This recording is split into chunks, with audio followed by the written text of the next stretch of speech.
If you sit down to eat a modern dinner tonight, there's a very high chance your food has been thoroughly processed by heat. Your vegetables are soft, your meat is tender, and your grains have been baked into fluffy bread. Cooking does more than just make food taste good. It literally pre-digests our meals, breaking down tough fibers and unlocking massive amounts of easy energy. It is the secret weapon that allowed us to grow giant brains and build civilizations. But for the first several million years of our evolutionary journey, fire was not on the menu. Our ancestors lived in a completely raw world. So, what did early humans actually eat before fire? And how did they survive on a diet that would make a modern stomach completely fail? To find the answer, we have to travel back over 2 million years to the African savanna. And the first thing you would notice about our ancestors, like Australopithecus or Paranthropus, is that they didn't look like us. They had massive flared cheekbones, giant chewing muscles, and thick molars that were up to 4 times the size of ours.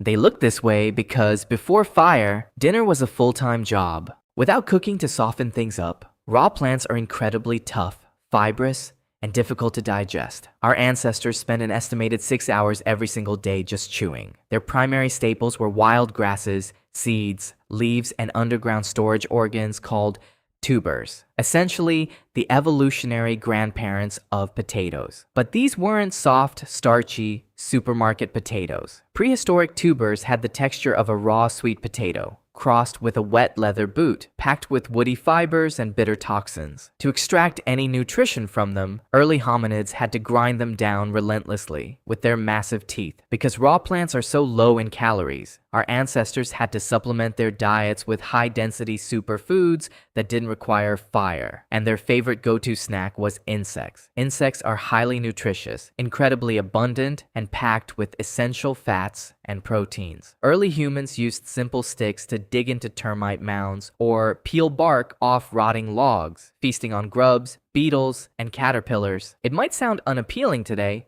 but to a raw-diet hominid, a handful of fatty grubs was the equivalent of a high-energy protein bar. But the real turning point in our evolutionary history happened when we started eating meat. We often picture early humans as heroic hunters, bringing down giant mammoths. But before we had fire, spears, or bows, we were terrible hunters. We were slow, weak, and lacked claws or fangs. So instead of hunting, we became professional scavengers. When a saber-toothed cat or a prehistoric hyena made a kill, they would eat the choice cuts of meat and leave. Early humans would wait in the bushes, and once the predators left, they would rush in with the world's first technology, simple stone tools. But they weren't just scraping leftover scraps of raw meat off the bones, they were looking for the ultimate prize hidden inside: bone marrow. Bone marrow is nature's nutrient juice box. It is almost entirely made of pure, calorie-dense fat and protein, and because it is sealed inside thick, heavy bones, other scavengers couldn't reach it, and bacteria couldn't ruin it. Early humans used heavy river stones to smash open the leg bones of giant carcasses, scooping out the rich marrow and eating it raw. This sudden influx of high-density fat and protein changed our biology forever, triggering a massive evolutionary trade-off. Biologists call this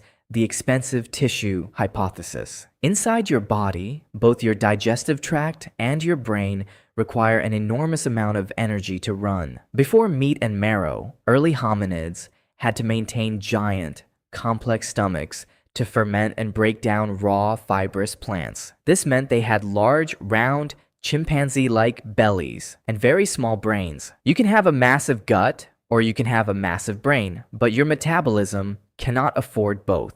But as raw marrow and scavenged meat replaced tough plants, our digestive systems no longer had to work so hard. Our guts began to shrink, and the energy we saved was diverted straight to our heads. Our brains began to grow. By the time we finally tamed fire, our bodies were already primed for it. Fire acted like an external stomach, outsourcing the work of digestion to the campfire and shrinking our jaws and guts to their modern sizes. We stopped being professional chewers and became thinkers. The next time you enjoy a soft, warm, cooked meal, remember that you are enjoying a luxury millions of years in the making, and that we only became human because our ancestors spent millions of years chewing on the raw, tough, and the truly bizarre.